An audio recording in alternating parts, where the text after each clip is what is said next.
दरभंगा से मोहम्मद कलाम लड़ेंगे लोकसभा का चुनाव। पार्टी के आला अधिकारियों ने किया इशारा, जाकर करे जनसंपर्क का कार्य।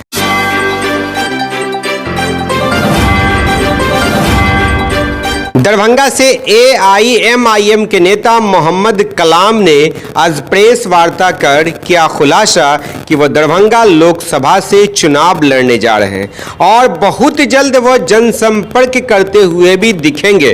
उन्होंने कहा कि पार्टी की ओर से उन्हें कहा गया है कि आप जाएं और तैयारी करें। उन्होंने यह भी कहा कि बिहार में 15 सीटों पर एआईएमआईएम के उम्मीदवार आएंगे और सीमांचल, सारण, मगध, मिथिला इन सभी क्षेत्रों में एआईएमआईएम अपना उम्मीदवार उतार रही है। राष्ट्रीय जनता दल को लगातार पैगाम देने का काम किए कि हमारी भी पार्टी एमआईएम पार्टी है। आप पूरे बिहार में, पूरे हिंदुस्तान में गठबंधन बना रहे हैं और वाहिद पार्टी एमआईएम पार्टी है जिसको आप गठबंधन से बाहर रख रहे हैं। लेकिन इन लोगों ने एक जरा सा नहीं सुना। मिथिलांचल में हमारे द्वारा लगातार मिथिलांचल में जितने भी महागठबंधन या इंडिया गठबंधन के नेता हैं उन तमाम लोगों से हम भी रिक्वेस्ट करने का काम किए, लेकिन इन लोगों ने सुना नहीं। हमारी पार्टी कुल 15 सीट पे जो है घोषणा करने का काम की कि पार्लियामेंट का चुनाव, लोकसभा का चुनाव लड़ेंगे, जिसमें सीमांचल है, मिथिलांचल है, सारण प्रमंडल है और मगध प्रमंडल है। कुल मिलाकर 15 सीटों का घोषणा किया गया था, जिसमें दरभंगा जिला भी है। मैं आप लोगों को आश्वस्त कर देना चाहता हूं कि मिथिलांचल के दरभंगा में जितना मजबूती से भाजपा हो या इंडिया गठबंधन हो वो चुनाव नहीं लड़ेंगे, उससे कई 100 गुना मजबूती से एमआईएम पार्टी और मैं खुद चुनाव लड़ने का काम करूंगा। हमारे बिहार के प्रभारी और बिहार के जो प्रदेश अध्यक्ष हैं, दोनों ने मौखिक तौर पे मुझे आदेश दे दिए कि आप क्षेत्र में जाकर जनता से जनसंपर्क करें और चुनाव की आप तैयारी करें। कुछ ही दिनों बाद, अभी हम लोगों का त्यौहार का भी वक्त है, रमजान चल रहा है, ईद 11 या 12 तारीख को होगा। उसके बाद फौरन हमारा जो है घोषणा होगा। हम अभी जनसंपर्क कर रहे हैं, कई विधानसभा क्षेत्र में हम पहुंचे भी हैं, लोगों से मिले भी हैं। और आपको मैं बताना चाहता हूं कि जिस तरह से राष्ट्रीय जनता दल एमआईएम पार्टी को इग्नोर कर करके, और आज आप देख लीजिए 2019 में वीआईपी पार्टी से गठबंधन करके इन्होंने चुनाव लड़ने का काम किया, जिसमें वीआईपी पार्टी 0 पे बोल्ड हुए और खुद भी 0 पे बोल्ड हुए थे। एक ही सीट उन्होंने सीमांचल में जीतने का काम किया, वो भी इस बार 0 पे बोल्ड होगा। और मैं दावे के साथ चैलेंज करता हूं और दावे के साथ कह रहा हूं कि इंडिया गठबंधन बिहार में 0 पे बोल्ड होने वाले हैं। जितने भी इनके खिलाड़ी हैं वो सभी 0 पे आउट होंगे, क्योंकि इनका जो कैप्टन है वो भाजपा से बिक गए हुए हैं।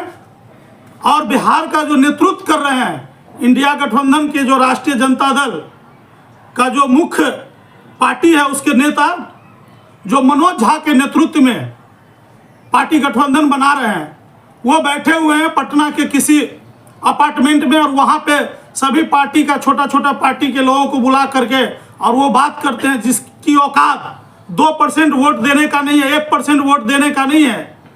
जिस समाज से मुकेश सहनी जी आते हैं, उस समाज का एक एक वोट जो है वो लोकसभा का चुनाव हो या विधानसभा का चुनाव हो, तमाम वोट भाजपा के झोली में देने का काम करते हैं। जिसका जीता जागता हुआ उदाहरण, मैं जिस पंचायत से पूर्व मुखिया हूं, जिस पंचायत से मैं बिलोंग करता हूं, हमारे यहाँ जितनी सहनी का आबादी है उतना सहनी का आबादी पूरे दरभंगा जिला और मिथिलांचल में कहीं नहीं है। बड़ी आबादी है, 2500 से 3000 जनसंख्या सहनी का है। जब मुकेश सहनी जी चुनाव लड़ रहे थे गठबंधन में, तब भी हम उनके वोटर से, उनके जाति के वोटर से पूछे कि आप लोग, मुकेश सहनी जी राष्ट्रीय जनता दल से गठबंधन में, आप लोग राष्ट्रीय जनता दल को वोट कीजिए। उस वक्त हम भी राष्ट्रीय जनता दल में थे, लेकिन उन लोगों ने मुझे कल जोर करके बोला कि मुखिया जी ये आपका चुनाव नहीं है, हम लोग मुकेश सहनी को वोट नहीं देंगे। अगर मुकेश सहनी लड़ेगा यहाँ से तब उसको वोट देंगे। वैसे पार्टी से राष्ट्रीय जनता दल गठबंधन करने का काम किया है तो ये उनको बहुत ही ज़्यादा महंगा पड़ेगा। मैं आपको बार बार मुसलमान भाइयों से, बिहार के जो मुसलमान हैं उनसे मैं गुजारिश करता हूं, निवेदन करता हूं, रिक्वेस्ट करता हूं कि आप लोग जो कांग्रेस पार्टी प्रोपगंडा उड़ा रहा है, राष्ट्रीय जनता दल प्रोपगंडा उड़ा रहा है, या जनता दल यूनाइटेड ने पूर्व में प्रोपगंडा उड़ाया, उनके बात पे ध्यान न दे। मुसलमान को सिर्फ ये लोग भाजपा का भय दिखाकर, डरा कर, धमका कर वोट लेने का काम करते हैं। हम आप लोगों से आश्वस्त करना चाहते हैं और कह रहे हैं कि अगर मुसलमान डरता है तो वो सिर्फ अल्लाह से डरता है। आप यकीन मानना मेरे भाई, आपका फिर इस बार बिहार में ही नहीं पूरे देश में इंडिया गठबंधन वाले वोट बहला और फुसला कर ले लेंगे और आपका कोई डेवलपमेंट, कोई विकास नहीं। आप देख लीजिए बिहार से लेकर के पूरे हिंदुस्तान का हालात क्या है। मुसलमान लीडरों का राजनीति जो हाशिया पे है। आज देख लीजिए उत्तर प्रदेश के अंदर में मुख्तार अंसारी के साथ क्या हो रहा है, उससे पहले जो लीडर थे उनके साथ क्या हुआ। तो आप समझिए, अपने नेतृत्व को मजबूत कीजिए। बार बार हम लोग और हमारे नेता और बैरिस्टर असदुद्दीन ओवैसी साहब बोल रहे हैं आप लोगों को कि आप लोग किसी से डरने की जरूरत नहीं है, आप लोग जुड़िए और मजलिस को मजबूत कीजिए। जितने मजबूती से मजलिस मुसलमानों के साथ, दलितों के साथ, पिछड़ा वर्ग के साथ काम करेगा, विकास करेगा, डेवलपमेंट करेगा, जिस तरह का मॉडल हैदराबाद में लागू है वही मॉडल यहाँ भी लागू होगा। इन लोगों का सिर्फ यही प्रोपगंडा रहा है कि एमआईएम पार्टी को बदनाम करे और वोट ले, बीजेपी का बी टीम बोले। आज बीजेपी का कौन बी टीम है? जनता दल यूनाइटेड चल गया बीजेपी के गोद में। आज जो राष्ट्रीय जनता दल का जो नेतृत्व कर रहा है, मैनेजमेंट देख रहा है, मनोज झा, वो खुद बीजेपी को वोट देता है और वो खुद बीजेपी से मिला हुआ है। आप अगर यकीन नहीं होता है तो आप बिहार की जनता से मैं अपील करता हूं कि आप लोग मांग कीजिए, उसके मोबाइल नंबर का जांच कराया जाए और देखिए अमित शाह और मोदी से कितने बार वो बात करने का काम करते हैं और जेपी नड्डा से, और बिहार का जो उप मुख्यमंत्री है सम्राट चौधरी, उससे कितना बार वो बात कर रहा है। वो खुद बीजेपी से मिला हुआ है। इसलिए राष्ट्रीय जनता दल का जो मैनिफेस्टो है कि मुसलमानों का वोट लेना, मुसलमानों के नेता को उभरने नहीं देना, तो इससे परहेज कीजिए। बार बार आप लोगों से गुजारिश करते हैं, निवेदन करते हैं मुसलमान भाइयों, इस बार आपके साथ दरभंगा में भी बहुत बड़ा मौका है, सीमांचल में भी बहुत बड़ा मौका है। कई सीटों पे हम लोग लड़ रहे हैं चुनाव, आप लोग दिल थाम करके रहे। और दरभंगा जिला जो है, जिस तरह से देख लीजिए, फिर किसी दूसरे बिरादरी के लोगों को देने का काम किया है राष्ट्रीय जनता दल टिकट। 1980 से लगातार ये सीट मुसलमानों का सीट है और इस सीट को जो है सिर्फ मनोज झा के बगापे पे जो बीजेपी यहाँ आसानी से जीत जाए, इसलिए यहाँ ललित यादव जी को उम्मीदवार बनाया गया है। जबकि यहाँ मुसलमानों की आबादी 4 लाख से ऊपर वर्तमान की आबादी है, पूर्व की आबादी 3,74,000 है, जो कि सरकारी डाटा है। बस मैं आप लोगों से बार बार यही निवेदन करूंगा, अति पिछड़ा भाइयों से। दलित भाई, एक बात और आपको मैं बताना चाहता हूँ, उत्तर प्रदेश में जो दलित का लीडर है रावण, उनके साथ आप देख लीजिए कि कौन लोग बार बार जो है उत्तर प्रदेश में उनके ऊपर वार कराने का काम करता है, उसको भी ध्यान में रखना है। जितने भी लोग पार्टी है, जो छोटा छोटा पार्टी है, हम दलित भाई से भी गुजारिश करेंगे कि आपको चिराग पासवान भी सब दिन ठगने का काम किया, परिवारवाद का काम किया, अपने परिवार में टिकट रखा और टिकट बेचने का काम किया। इसलिए एमआईएम पार्टी दरभंगा से मजबूती से लड़ेगी और मैं खुद उम्मीदवार हूं।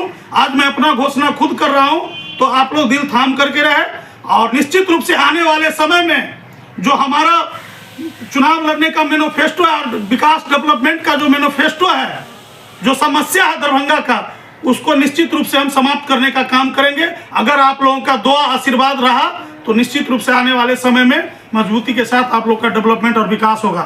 देखिए, हमारी लड़ाई इन दोनों पार्टी से नहीं है, हमारी लड़ाई है विचारधारा से। जो विचारधारा यहाँ से जीत कर जाते हैं, वो जो आम जनता है, आवाम है, उसका डेवलपमेंट नहीं हो रहा है। आप बताइए किस मुद्दे पे गोपाल जी ठाकुर चुनाव लड़ने के लिए आए हैं या किस मुद्दे पे जानते हैं लोग कि आप कहीं ना कहीं बीजेपी की भी टीम है, क्योंकि वोट काटेंगे। आप सबसे पहले ये शब्द बोलना बंद करिए कि बीजेपी का बी टीम है। आप जाकर नीतीश कुमार और तेजस्वी यादव से पूछिए। एमआईएम पार्टी गोपालगंज भी लड़ रही है, एमआईएम पार्टी काराकाट लड़ रही है। हम सहनी समाज को टिकट वहां दे रहे हैं, हम शिवहर लोकसभा सीट से राजपूत समाज को टिकट दे रहे हैं, गोपालगंज से दलित भाइयों को टिकट दे रहे हैं। हम 15 सीट पे लड़ेंगे तो 8 सीट जो है हम गैर मुस्लिम को देंगे, जो हमारा भाई बन करके हमारे पार्टी में है। आज हमारे पार्टी में सवर्ण समाज है, दलित समाज है, पिछड़ा समाज है, अति पिछड़ा समाज। हम लोग राष्ट्रीय जनता दल की तरह और भाजपा की तरह ठगने का काम नहीं कर। जिस रोज हमारे नेता घोषणा करेंगे बैरिस्टर असदुद्दीन ओवैसी साहब, उस रोज आप देखिएगा कि हर तबके के लोग, हर बिरादरी के लोगों को अपना अधिकार मिलेगा और निश्चित रूप से शंबुल मिलेगा, टिकट मिलेगा। 15 सीट पे चुनाव लड़ रहे हैं, बिहार में 40 सीट है, बाकी 25 सीट पे किसको वोट देंगे आप? तो 15 सीट पे अपनी वोट देखिए, पहले हम लोग सीमांचल में मजबूत थे, हमारे पार्टी को तोड़ दिया गया राष्ट्रीय जनता दल के द्वारा।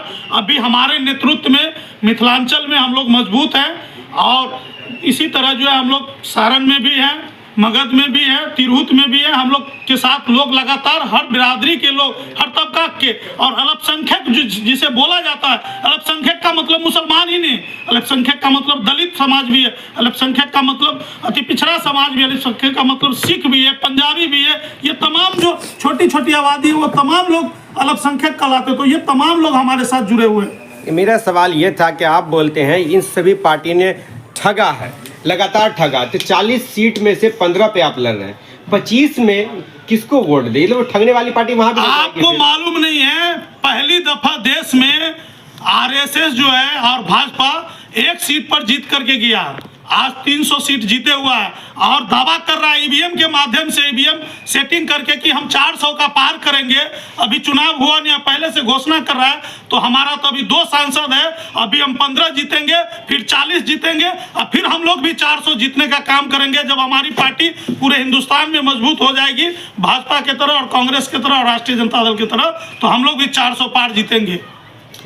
थैंक यू फॉर वॉचिंग दर्पण 24 न्यूज।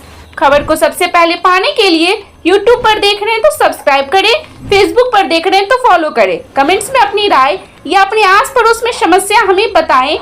हमें सपोर्ट करने के लिए लाइक और शेयर अवश्य करें। धन्यवाद। थैंक यू फॉर वॉचिंग दर्पण 24 न्यूज। खबर को सबसे पहले पाने के लिए YouTube पर देख रहे हैं तो सब्सक्राइब करें, Facebook पर देख रहे हैं तो फॉलो करें। कमेंट्स में अपनी राय या अपने आस पड़ोस में समस्या हमें बताएं। हमें सपोर्ट करने के लिए लाइक और शेयर अवश्य करें। धन्यवाद।